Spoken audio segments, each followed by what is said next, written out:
Hey there, this is Dennis Anyone with Dennis Hensley. It's a podcast about making things up and making things happen. Creative people and how they do their thing, how they hang in there, how they keep going. That's what I love to talk about.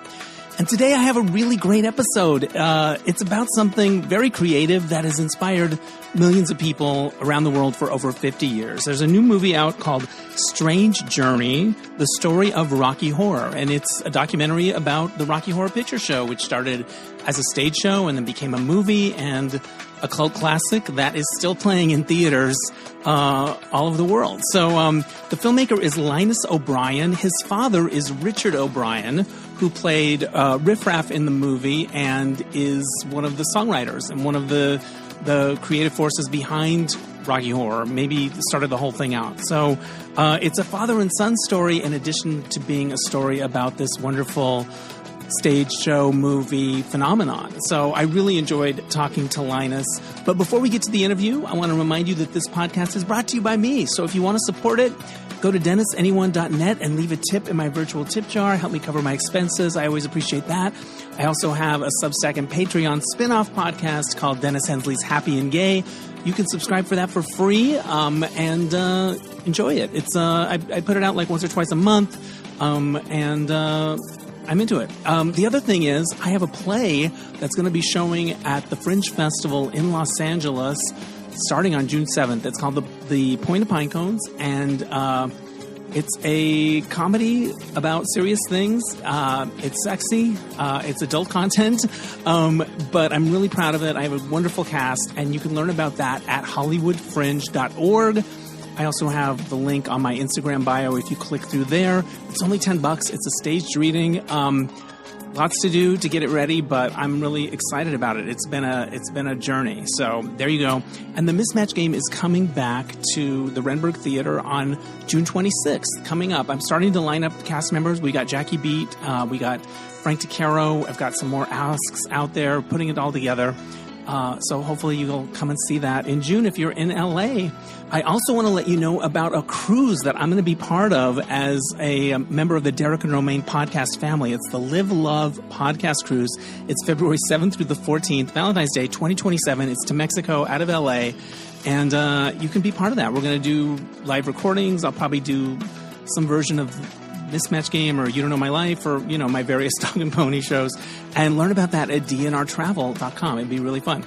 I think that's enough of the plugs for this week. Here now is my interview with Linus O'Brien. Joining me now via Zoom from Los Angeles, it's Linus O'Brien. He is the filmmaker behind the new documentary Strange Journey about Rocky Horror Picture Show and the phenomenon that it is. His father, Richard, created the show and played Riff Raff. So Linus has a very personal connection to this story, and it comes through in the movie, which I loved. So welcome to the podcast, Linus. Hi, Dennis. Lovely to meet you. Nice to see you. I love the personal part of this movie, where it's you talking to your father about this thing that he created, this phenomenon. Mm-hmm. What was your earliest memory of Rocky Horror when you realized, this was a thing in my family? I mean, the first time I saw it, I was 4 or 5. I saw the original stage production at the King's Road Theatre when I sat up in the balcony where they had all the lighting equipment and stuff. So that's my earliest memory. And then I guess where we realized the scope of it, or I realized, was probably I was probably 12 or 13, and I went to see the 10th anniversary at the Beacon Theatre. Right. And they had all the cast, and they showed the movie, and yeah, it was wild because that was, right at the height of the midnight madness, basically. And were you just like, wow, could you believe it, what you were seeing? I mean, growing up around my dad and going to movie sets and being around his friends and everything, it seemed that was my normal life. I didn't know any different. It wasn't like I was just living this normal life and then thrown into it. You grew up around it. So from the outside looking in, it seems like this wild and crazy life. And then from the inside, it seemed fairly normal. Right. Obviously, more perspective now, I can see that it was very different. But at the time, I didn't know any better. Well, at this point, it's the 50th anniversary, which is amazing. And it's beloved. It's an institution. But along the journey, there were flop moments. Like, it didn't do well on Broadway. And the movie flopped when it came out. So growing up, do you remember the waves of that, or were you too young to be like, oh, Dad seems sad now? I have this interesting memory of sitting under the kitchen table in my dad's apartment. This probably would have been around 77, 78, maybe. And he was having this conversation on the phone. And he's like, oh, really? And then after he got off the phone, I was like, oh, what was that about? And he's like, oh, it seems like the movie's doing really well now. And I said, oh, I thought you said it like no one liked it. And he was like, oh, people seem to be enjoying it now. And then we went off for dinner somewhere. And so that was my earliest memory of the information that the film had shifted in its production. Well, Susan Sarandon makes the point in the movie, which is that this is the only cult film that's had this kind of longevity. There's nothing that's come close. Like, there was a show called The Room that ran for a few years in LA, but like nothing, no one's ever been able to do what this has done. And that surprises me a little, that nothing ever even approached it. It's singular in that way. Yeah, it's weird. It's the longest running film in the longest running theatrical film in cinema history. It's been 50 years since the midnight screening started on April 1st, 1976. And that streak was unbroken because even during the pandemic, there was a theater in Portland, the Clinton Street Theater, and the owner would go and show the film for an empty cinema every Friday night to keep the streak unbroken. Second place isn't even close, maybe 2 years or something, like you said. And I think a large part of that, at least 50% of that, is the music. We don't get tired of listening to our favorite album. Right.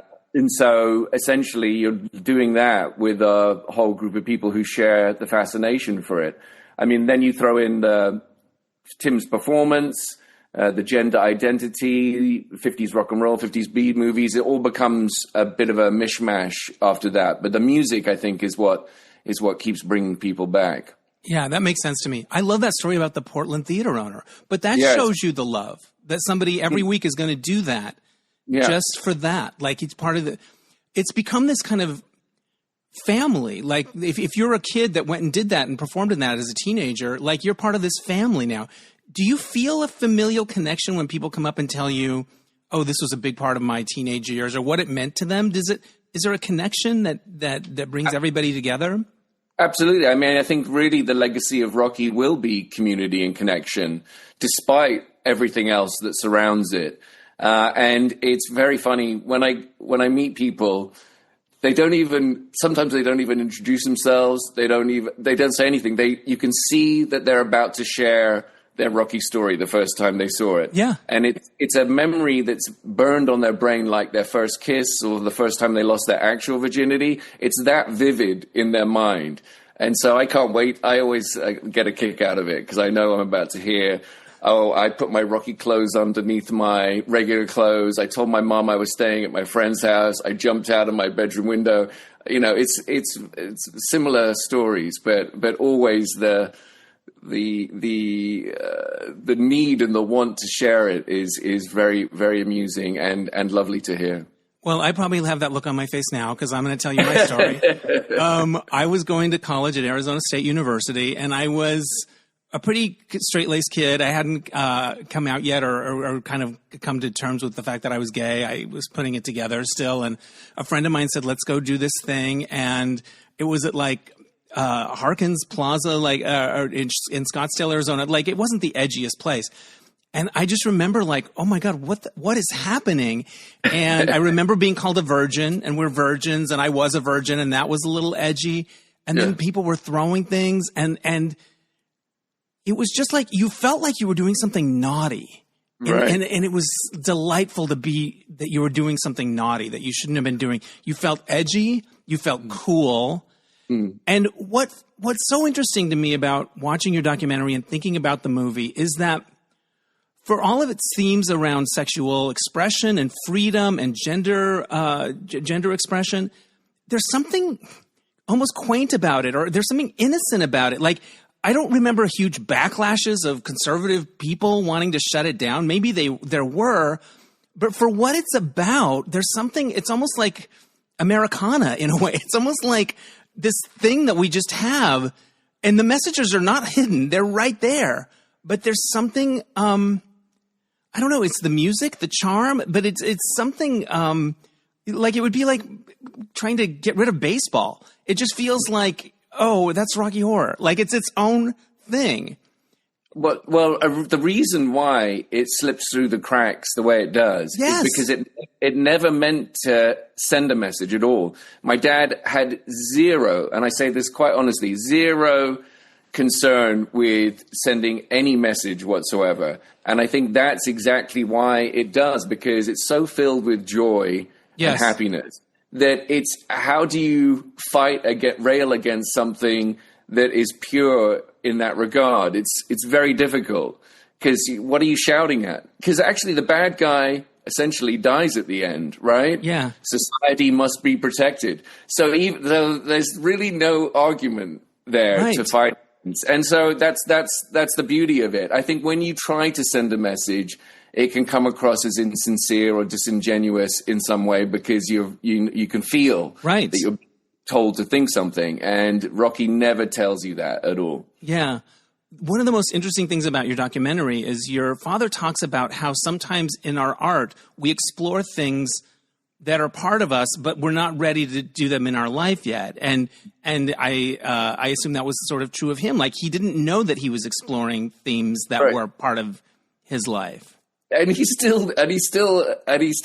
doesn't even delve into it. I think he goes like, I think he said at some point, maybe in an interview that didn't make it in there or something, he says, I assume there's something cathartic about it, but I wouldn't even begin to think about it. So he doesn't delve into his own mind. I think what you're referring to might have been actually said by Karen Tongson, who's the professor at USC for gender studies. She realizes that, and she gives it like which is actually better in a way, because, my dad tries to stay grounded, because it's very easy to let your ego get out of control. So he's very,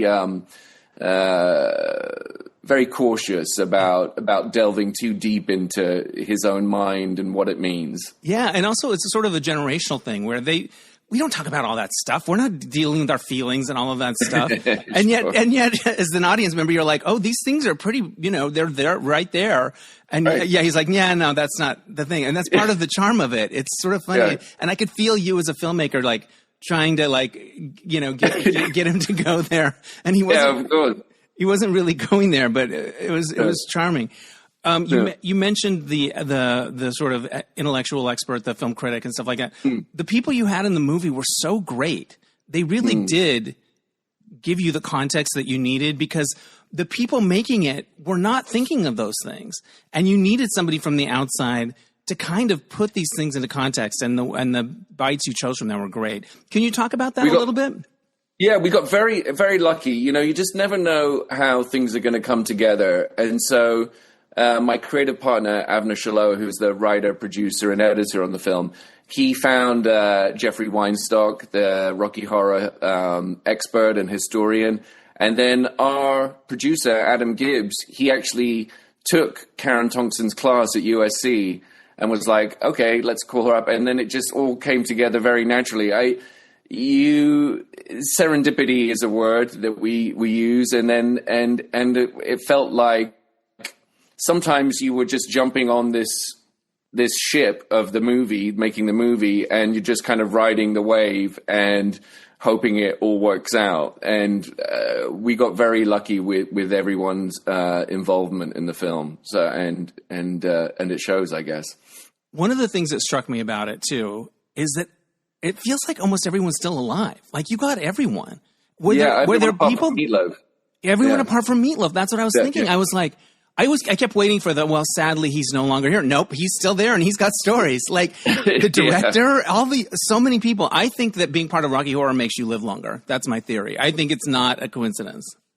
I think there's something to that. At least living with that kind of joy in your life, I think it does. It can only help. Yeah. Also, and there's continual joy. Like no matter how bad of a day you're having, you're like, I did that thing that mattered. That's still bringing people joy, right? Right. I love the scenes where your father plays music and sings. Mm-hmm. As a son, it must be delightful to see. Was that always in your house? Was he always playing and singing? To be honest, he always communicates better through his music than he does speaking. To be honest, yeah, like you could always tell what kind of mood he was in by what song he was singing around the house. Interesting. So yeah, it's always been around, and it was lovely to hear. We flew Richard Hartley out to New Zealand so they could do the songs together, and I think it was the first time they'd sat down and done them in 50 years. Wow. And they just picked up right where they left off. And there were no second takes. They were all one takes because they didn't want to feel like they were performing. They would just kind of break into it. And yeah, I mean, that rendition of Superheroes at the end of the movie, I was just so happy to get that on film. And then it ended up being the last moment that we showed as well. So lucky that it all came together like that. Now, Richard is the keyboard player, and did he co-write? He was the musical arranger and director of the show, yeah. The way the keyboard sounded in that was it was so lovely. And that it just kind of came together. They didn't practice it, and it was just oh, there's so many little. It's very nice of you to mention that, because I think the same way. I was like, oh man, and then I was like, oh God, how do they do that? And I was like, well, they're professionals. That's kind of what they do. Yeah, exactly. For your father, after Rocky Horror, how was his journey as a professional? Was it hard to top that? And he's also acting in the piece. Was acting something he kept pursuing? Like, how did things go after Rocky? Well, I think there's obviously positives and negatives to the success of Rocky. I think the success of Rocky enabled him to, because he's never searched or pursued fame or fortune. It's never been his motivator. But if Rocky hadn't been successful, I think he would have gone on to be a James Bond villain or been in Harry Potter and Lord of the Rings and all of these things. I think he would have done that stuff. So there's part of me which is like, oh, it's a shame I didn't get to see him in those roles. I mean, he did great work. He was in a film with William Hurt called Dark City by Alex Proyas, which is a pretty cool sci-fi movie. He's in Flash Gordon, and he was in a movie with Al Pacino called Revolution, directed by Hugh Hudson. So we did get to see him in a few things, but perhaps not as many as I would have liked personally. Yeah, interesting. You know who I fell in love with all over again is Susan Sarandon. First of all, one of the characters says she's got Bette Davis eyes and you can't take your eyes off of her. The footage of young Susan in the movie, you really can't. Right. She was beguiling and beautiful, but her sound bites were like insightful and like wise. And I was like, Susan is bringing it in this interview. Like she's saying things like, let's see, what was one of them? Oh, it's about, there's nothing wrong with giving yourself to pleasure. I think might've been one of hers, or like, I thought she was very, wise about the movie and appreciated it. And I was like, oh, she's great. She was excellent. But also I give some credit to Avner, our editor.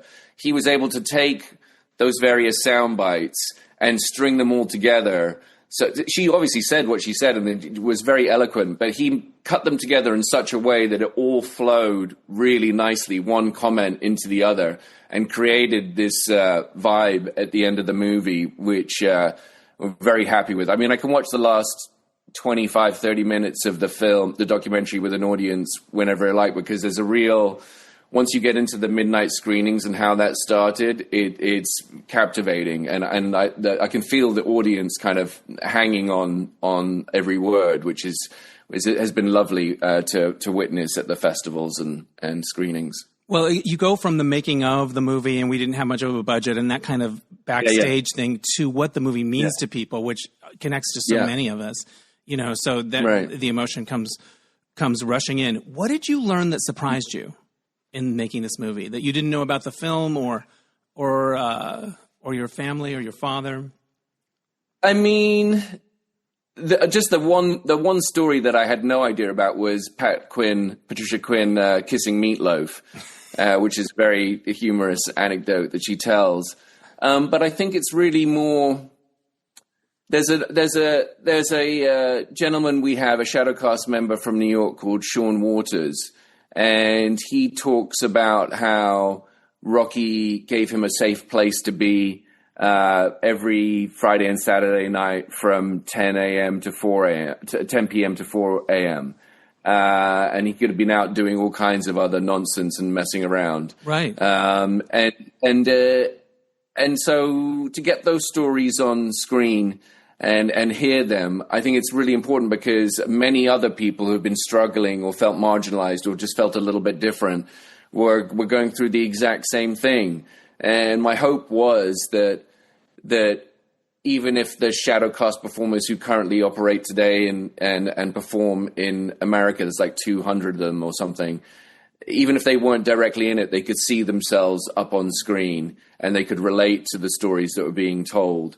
And that was really important to me. And I, one of the other surprising things is that at the screenings that we had in last September and just recently a month ago, you're having 70, 75-year-old shadowcast members meeting teenage shadowcast members that have only been in it for a year and a half, and they're sharing the same stories at the screening and meeting each other.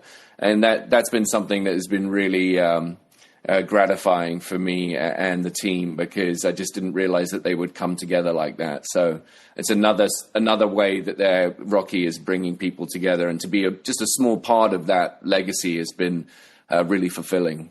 I had never heard the term shadowcast before, and those are the people that are in the actual theater playing the parts. I'm sure every theater and every group is different, but they must like organize, and I'm like, you're playing so-and-so this week, and you're like, there must be a structure to how it works. Do you have any insight into that?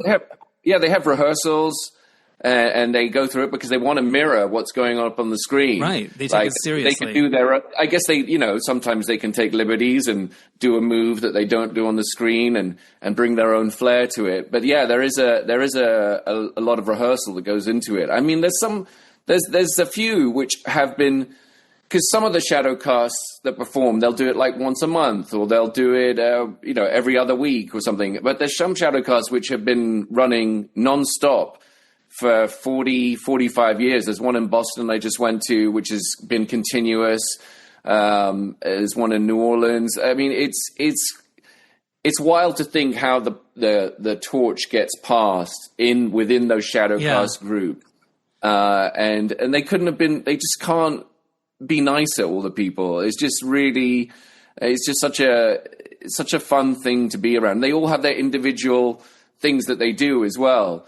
There's always different callbacks. There's different funny props they use. It's really, really, really interesting to see. No, even though they're very similar, they're all unique. Yeah.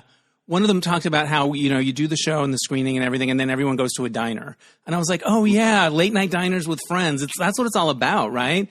Absolutely. Yeah. I get chill. And then the woman goes, there's an archival clip. She goes, 5 days a week I'm a nurse, and 2 days a week I'm a star, and it levels out my life. And when she says it levels out my life, she's got such a serious New Yorker, like, don't fuck with me. Right. This is how I'm living. Like, it's really good. Yeah. Was filmmaking something you were always interested in, or did it, you started thinking about this project and you're like, I think I'm the person to do it? Like, filmmaking generally, what role has it played in your life? Well, it's interesting because I think the strongest thing that's influenced my love of film is sitting with my dad has the strongest opinions of anyone I ever know. They're not all right. They're definitely not all wrong, but they're very, very strong. So when we were watching Tarzan or watching The Day the Earth Stood Still, or watching, he's like, oh, look at this, look at that. Like, this director, this actor, he's a bit wooden. This beautiful lighting here. So he's just always like teaching me what he felt about, what he loved and felt about the things that we were watching. And so I think as a director, the first thing you've got to have is strong opinions. Yeah. Whether you've got to have a reason why you want something. And so that was probably like a film education in a way, watching those films with my dad. But I work for a film company up in Canada called Network Entertainment. We produced a film called Facing Ali, about 10 boxers that fought Ali and seeing Ali's life through their eyes. So I've been around film, but music has been my main love for most of my life. But film is a very close second. And to get this opportunity and to be given this opportunity by the producers, it went from being, oh, yeah, I might be the person to direct this, to being, oh, actually, there's probably no one else better suited to tell it than me. Yeah. So to have that opportunity to be given it and then to collaborate with the team that I did and my old friend Avner it's been a dream come true, absolute dream come true. You mentioned the Ali project. I'm a huge fan of Muhammad Ali. I did a deep dive on him for a project. I was writing a podcast about him, right. and I just fell in love with his whole story and who he was and stuff like that. So I love that you worked on that. What do you think of him? I think he's a hero. It's if you wrote it in a book, you would never believe it, right? It seems so fantastical, his life and his attitude and his outspokenness at a time when it was dangerous to speak out. His inner strength was as much, if not more, than his outer strength. And his mind was incredible. His wisdom. And yeah, of like, course. He got it. And I was like, where did that come from? You know? It's hard. And especially, look, when you think about that time period, there were the three most famous people on the planet were Elvis Presley, Marilyn Monroe, and Muhammad Ali. And even though their legacies still remain, I bet you could go onto a street and ask a 17-year-old who any of these three people were, and they will have no memory of them. Yeah. They won't even know, or they'll have like a cursory thought. They'll be like, oh yeah, he's a boxer or something. And that will be it. And it just shows you how fleeting memories and history are to us and to the modern generation. You can be the most well-known person on the planet, and 40 years later, no one remembers you. Yeah, or, it humbles you, and hopefully it will bring you into the present, because that's literally the only place anyone should be. It's the present. I think that's beautiful. Yeah. The director, is it Jim Sharman? He was funny. He had a little twinkle in his eye and lots of funny thoughts, and his perspective was amazing. Can you talk about talking to him, and has he been somebody you've seen over the years, or was it a reconnection moment? It was funny because I hadn't really interacted. It was probably the person I'd interacted with the least out of all the cast members and crew. But he was so warm and open and willing to do it that it was disarming in a way, because I didn't know what he'd feel like after all these years.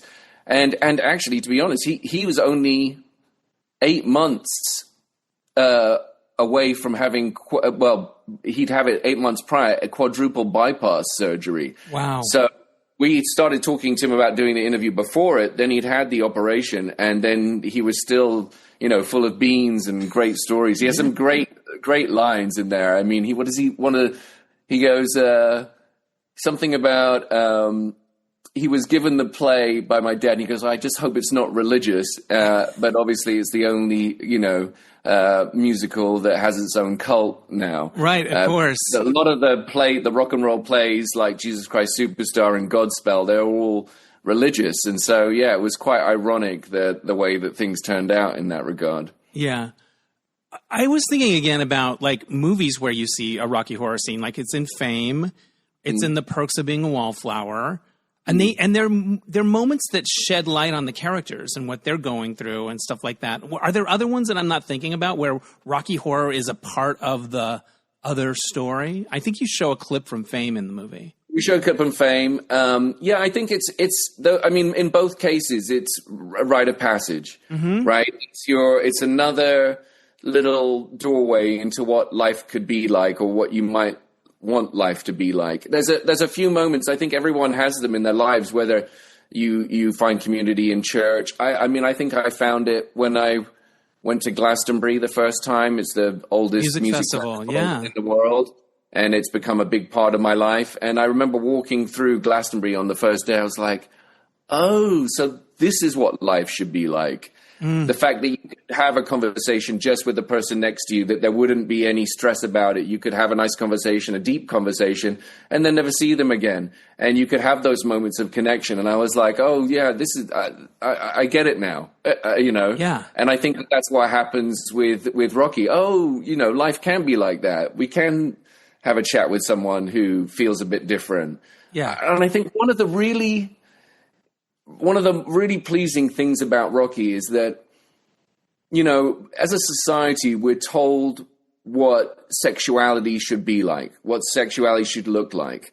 And Rocky has provided a place, you know, it's one of the most, if not the most special thing to share those intimate, personal, physical moments with someone else and not be ashamed of your body. Because no matter how good you look, I think we all have suffered with shames with our bodies. And so to have a place where you can look however you want and you can be a sexual person without any kind of judgment or shame, it's something that it's a gift that Rocky gives to people, so that they can explore that side of themselves without having to worry, you know. It's a lovely thing to be a part of. Well, also, like, I'm thinking back when I was that age and going to things, it wasn't seen as gay to go to Rocky Horror. You get there and it's the queerest thing in the world, but it was kind of thought of as cool and edgy and like weirdo, but not gay. And if you're trying not to tip your hand, you're okay at Rocky Horror. And that's fascinating to me that it has that place in our culture where, you know, you could go to it and that could be your thing for Saturday night for 4 or 5 years and be like, yeah, but he's still not gay. I don't know. It's just fascinating to me that it just didn't matter. We get one life to live, right? Right. And if you believe in reincarnation, this is the only life you get with these friends, these family, the people around you. So why would you spend a second of it, you know, being negative or diminishing other people when this is it? You know, it's so close-minded. And so to have Rocky be something that shows you like what does it matter to who you love, who you care about, who you want to be physical with? I mean, it's one of the most pointless conversations you can have with someone. Like, are you kind? Are you empathetic? How do you treat people? Like, those are, if you're going to ask questions about how people are and when you just meet someone, those are the questions, not, you know, what's your ethnicity and who do you like to have sex with? It's ridiculous. Yeah. And also, I'm thinking of Susan Sarandon in Touch Me, like how she gave herself to that. I mean, she's doing her job. She's an actor. But there was something about the spirit of that was like, oh, look at this little innocent girl is going there. And maybe I can go there too, and it's all okay. Like, I think that's like 5 years before the women's liberation movement in England. You know, it's probably like, what, 10, 15 years after women got the vote. I mean, it's happening at a time where, I think the timing of Rocky was so important because you had the Summer of Love and the late 60s counterculture. And then that's fine, you know, civil rights movement, and everything that came with it. And then society as a whole starts to accept all of those changes. And so you know, from 69 to 75, 77, you have this amazing kind of freedom that allows people to explore all that stuff. And you have the glam rock movement, like bang in the center of that with David Bowie. And you have it pre-punk, you know, as well, which again, you know, Sue Blaine's costumes were almost... Malcolm McLaren and Vivienne Westwood had a shop on the King's Road, and they used to come down and see the production night after night. And I can't help but think that they were heavily influenced by Sue Blaine's costumes and inspired the punk movement, at least in terms of... it was very, very interesting. It could have been a year too early. It could have been a year too late, and it might not have had the impact, but it just came right on the money. And I think this thing that we touched on before, but I think is so interesting, is that the themes that they were exploring, nobody knew that's what they were doing. And if they had known it would have messed it up. And absolutely. Because when they're being interviewed, they never talk about like, well, I've been studying a lot of gender theory, and I thought that they're like, oh yeah, Meat Loaf said he was a great kisser, and I kissed him. Like they're very like like they're almost detached from what the meaning of it all. Like they almost don't get it. Yeah, we didn't have any money and I couldn't find an apartment. Like they were just doing a gig, I guess. Absolutely. No, and then I think that's important because they did the job and they went on to live their lives and their careers. And so a lot of them don't have that outside perspective. So when you hear Susan talk eloquently about it, when you hear the experts, Karen and Jeffrey talk about it, it starts to shape the story in a way that helps people who don't really know about Rocky to kind of get it, which has been very pleasing. It was obviously had an amazingly long life, and it continues today. There's a current show on Broadway. Did it make you guys rich? What was the money part of it like? Did you feel like, we still get money from Rocky Horror, or is it one of those small things that doesn't have a big long tail in that way? As far as my dad goes, he doesn't see much money from the movie, but he does see money from the stage play, so that's nice. Yeah. But it kind of, that's the way it goes. The producers inevitably make the money, which is a story old as time itself. That's just the way it's gone. Yeah, but the music rights and the musical, that makes sense. Have you seen the new musical on Broadway that just opened with Luke Evans? I went to the opening night on Broadway, and it was really fun to be a part of it. And they've done a great show for Broadway, because Broadway is like its own beast, right? Yeah. It's razzle dazzle, it's big sets and everything, and they've definitely done that. And Luke Evans's voice is amazing, and he really commands the stage, and he has to, because Frank's the centerpiece. So he really anchors the whole show.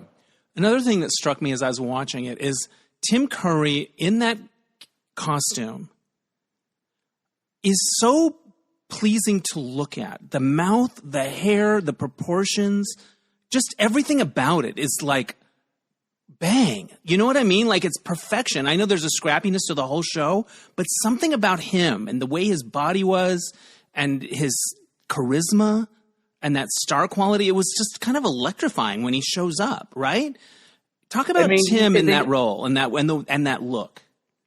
Yeah, of course. But I think that the important thing to know about Frank-N-Furter, and the reason why he was attractive to both men and women, and especially women, was because here you have a very masculine presence. Like, he's butch, he's strong, he's confident, but he's also very in touch with his feminine side, obviously by the way he dresses and also his mannerisms. So it's this perfect combination of masculine and feminine, which is a real turn on to women, because men feel like they have to be these kind of overbearing, strong, physical, manly, don't take any shit people. But they're not, they're scared to be sensitive. They're scared to be vulnerable, and here was a man, not being afraid to be vulnerable, but also at the same time being confident. And that's a real turn on for women. And it still is until this day, because women want a man who is able to be in touch with both sides of himself. And that's, as what Trixie says, it's so alluring to watch, because he has both of those inside of him. And then Tim just being Tim. Being able to be that kind of person as well. Like he's very confident. So he's putting a lot of himself into that. And I think that's what people are responding to. And his great voice and his great moves and his great choices. It's one of the most iconic debuts in film history. And it is a large reason for its success. I think there's an argument to be made that if Tim hadn't been the original Frank-N-Furter, we might not be talking about Rocky today. As strong as my dad's songs are, and as funny as the play is, and as captivating as it is, his performance, I think, tipped it over the edge. It's electrifying. For sure. You just can't take your eyes off. And every part of it, the voice. Entrance, yes. The entrance, the song that he gets to sing when he gets in there, the throwing off the cape. I mean, it's wild, yeah. I also like how the film talks about how the cast weren't like professional dancers when they're doing the time warp. It looked like you and your friends at a party just learned the time warp. And I think there's something inviting about that. It makes you feel like, oh, these are my freaky people and I can be part of it. Exactly. And I think that was it. And they weren't originally part of the play. They were put in for the movie. And I think it's very important because the shadowcast all the shadowcast members, and I guess this is true of most fans and most cults, even Harry Potter and all that kind of stuff. That's almost like a cult, to be honest. They want to be inside the movie. Yeah. They want to be in the house living with them. And so those Transylvanians, at the convention, they represent the audience. They represent the shadowcast. Oh, we could be up there doing the time warp with all these, crazy people. Yeah, you like that. Is there a character in the movie that you relate to? If like you were going to be in a shadowcast, who would you want to be? I mean, I would like to play the narrator on Broadway or in a touring production. I think I'd get a real kick out of that. So that would be something I'd actually like to do. And then as for being in the production, who would I like to be? I mean, I think it probably changes. I think there's probably days I wouldn't mind being like Frank and owning the room and having that confidence. But there's days I'd like to be Brad just because I could be next to Susan. Yeah.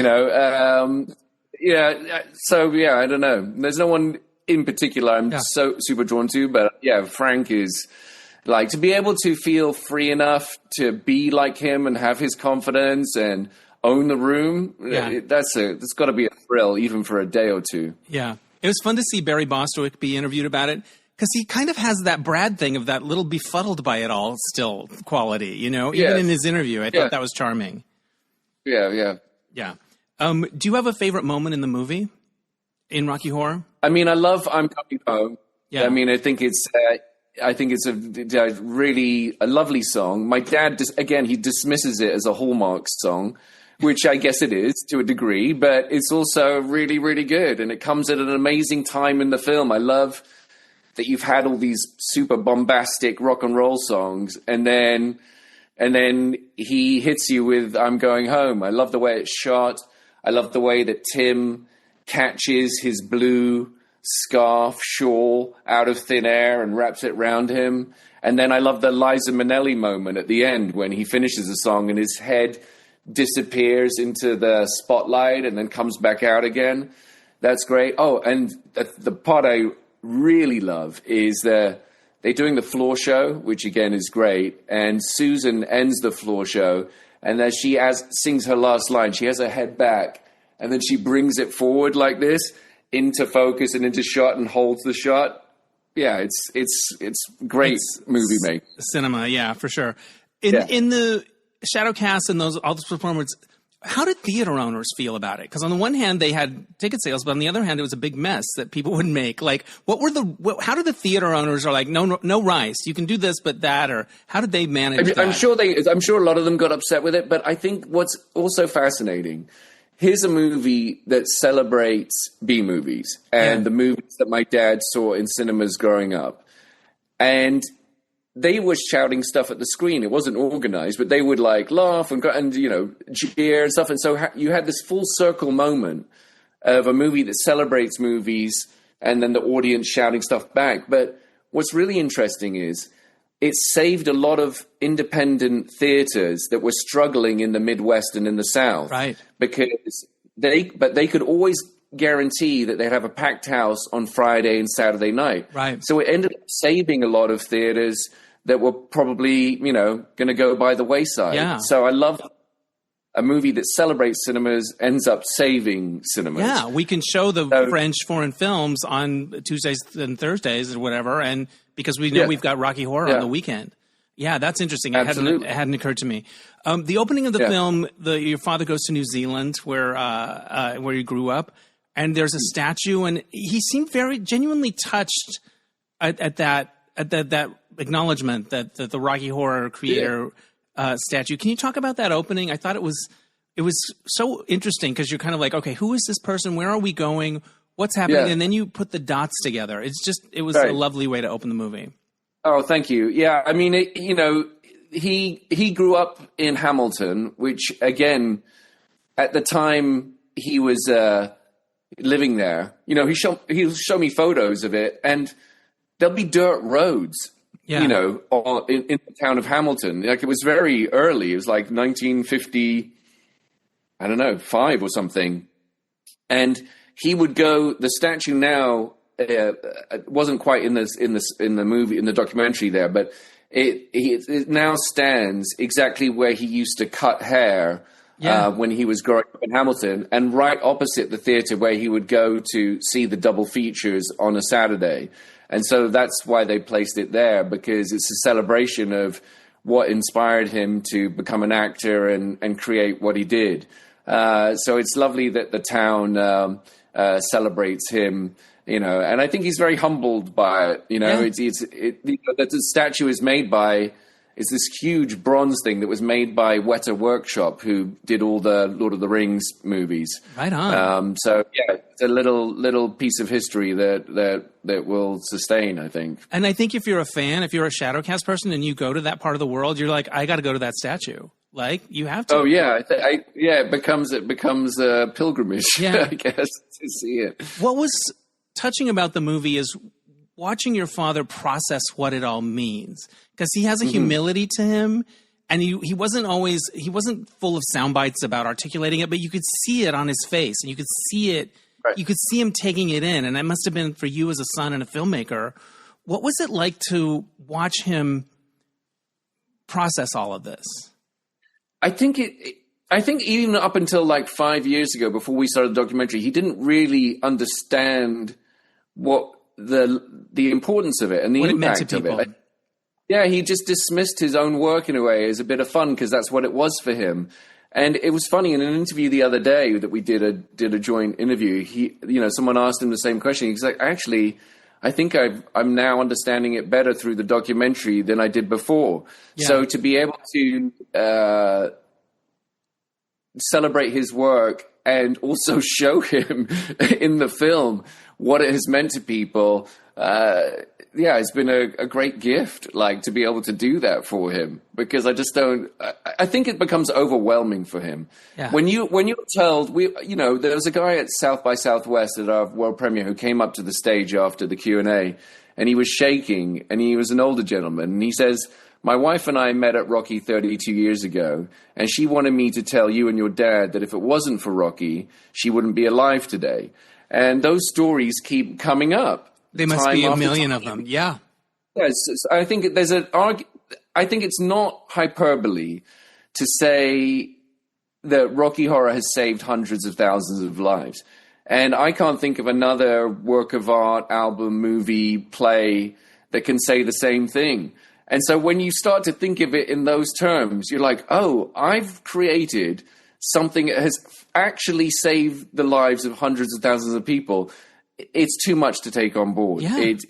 It becomes overwhelming.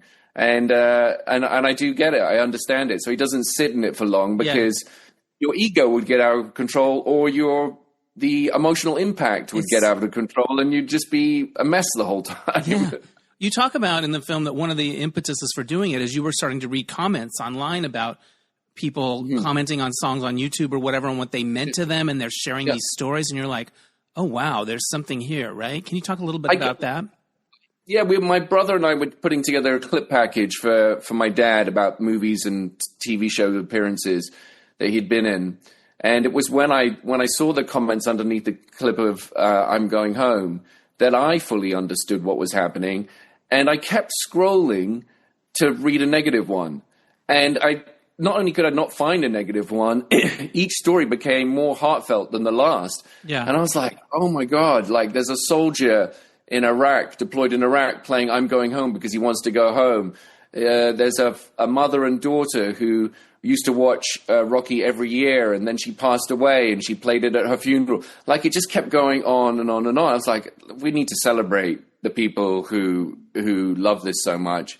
And then by default, I get to celebrate my dad's work at the same time. So, yeah, it's been a huge gift making the documentary. And I'm so glad to have it out in the world for everyone to see now.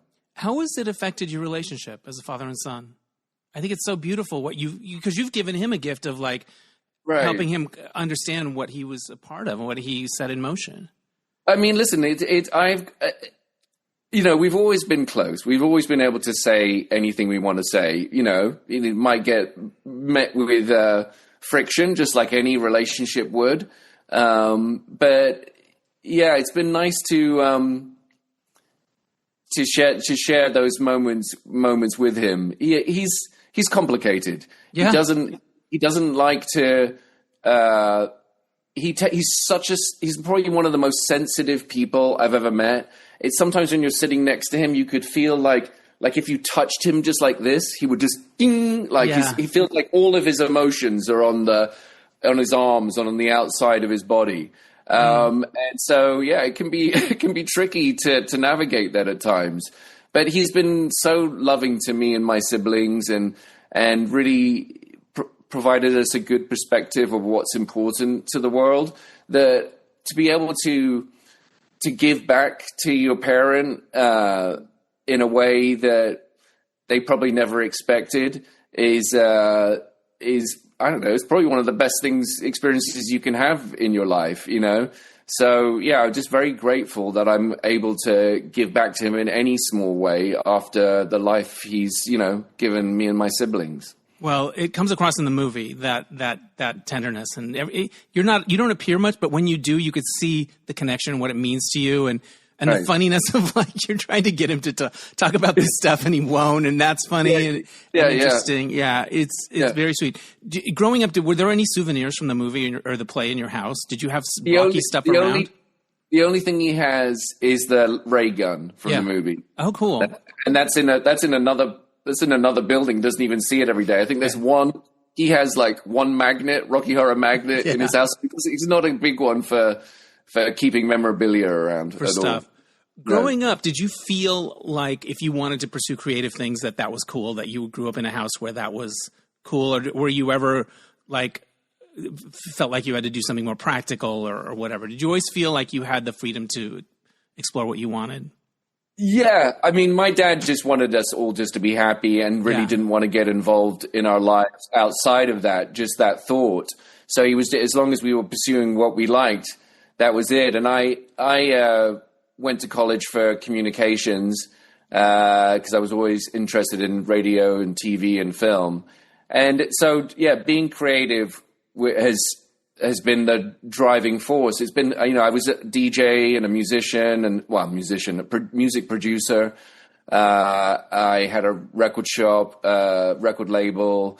So I've just always, being creative is something that I've always had inside of me. I just always want to be creating something. And the lovely thing about doing the film now is that I got to collaborate with people on a creative project, which is something I hadn't really done before.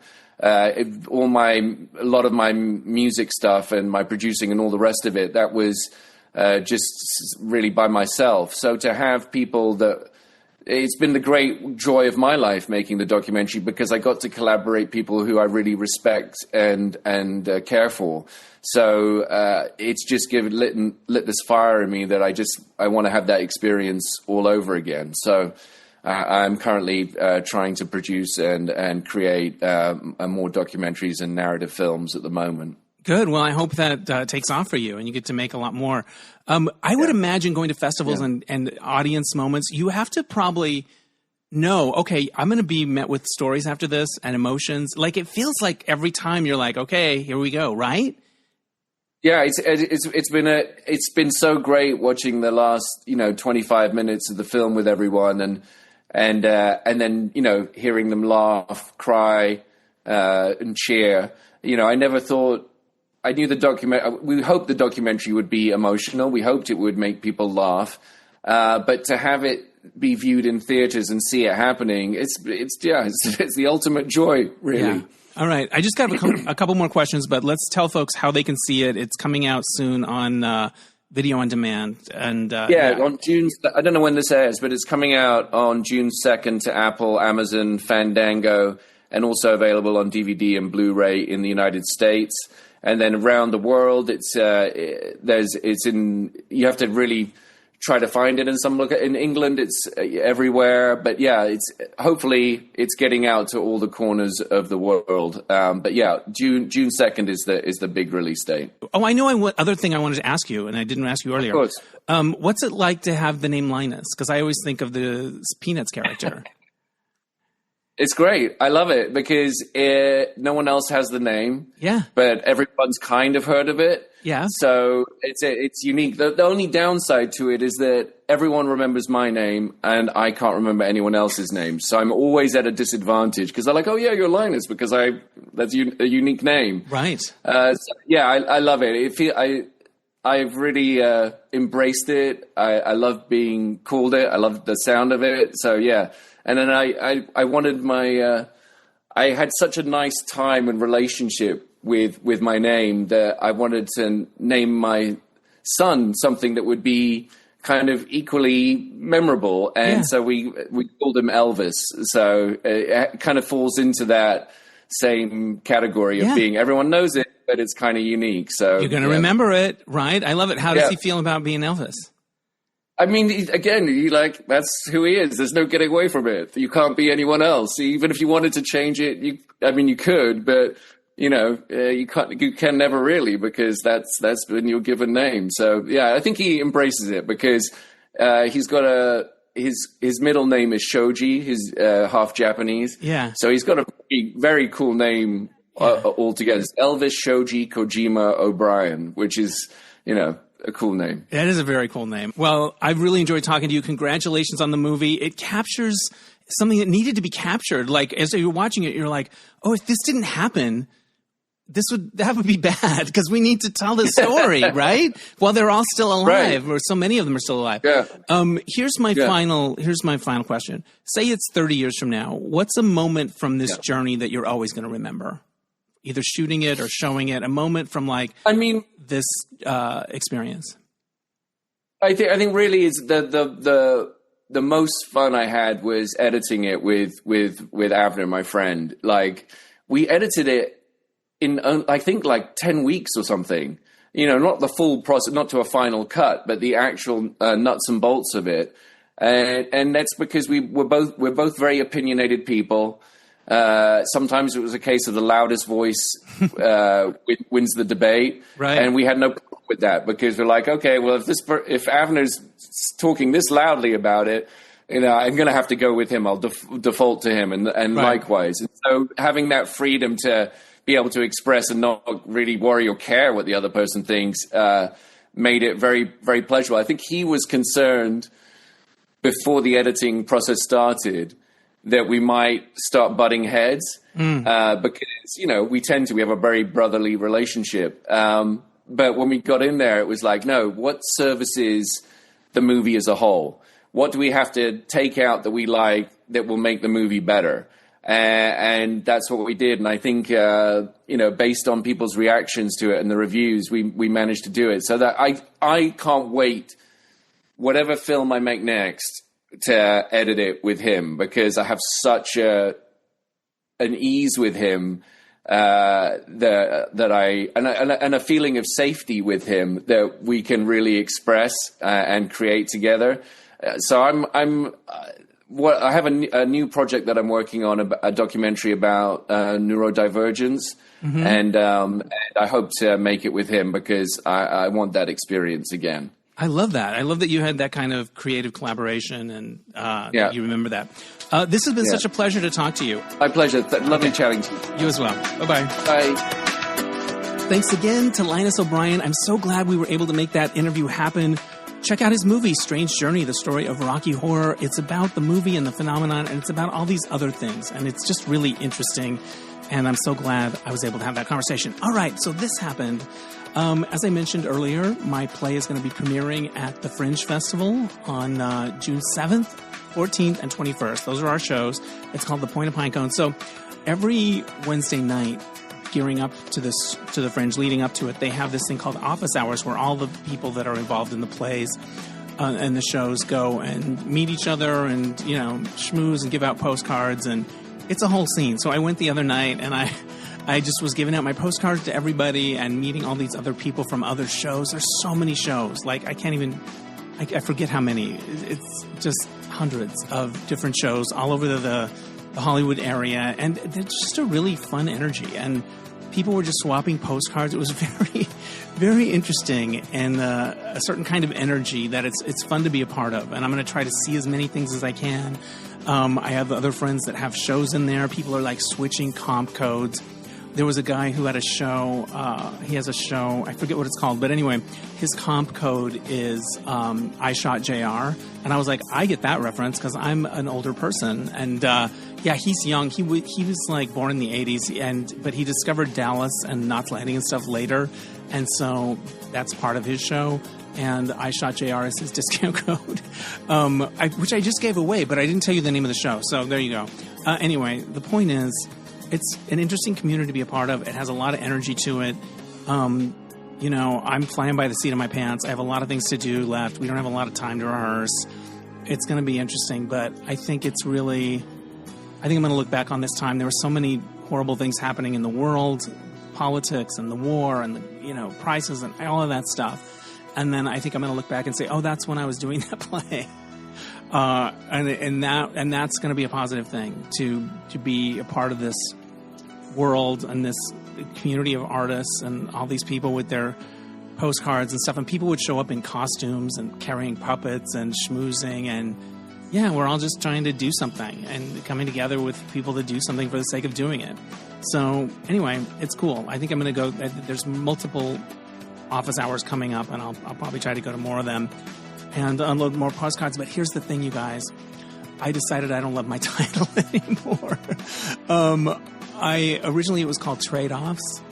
And then I liked it, but I didn't love it, and got some feedback after the first reading, and, pine cones play a role in the piece. And then I kind of came up with this idea of the point of pine cones, and it ties in with the story, blah, blah, blah. But anyway, when I'm out around giving my postcards out and talking about it, it doesn't give me joy to say it. It feels a little esoteric, or it feels a little artier than it needs to be. And so I might go back to Trade-Offs for future productions. Because if it was that, and there were like a postcard with like the three guys on it, it's about three men, and they have these sort of complicated trades and exchange, themes going on between them. I mean, you get it. It's sexy. It's gay. Now this sounds like some kind of Martha Stewart crafting project. I'm not sure what. But for the Fringe, we're sticking with it. But I'm not in love with it anymore. So this is a journey. I'm on a journey, you guys. So there's that. And so there you go. All right, that's enough for this week. I want to thank you for listening. Give a shout out to Oscar Rosario for mixing the episodes. My theme music is by Mark Daniels for Replacement Music. Catch you next time on Dennis Anyone. Bye.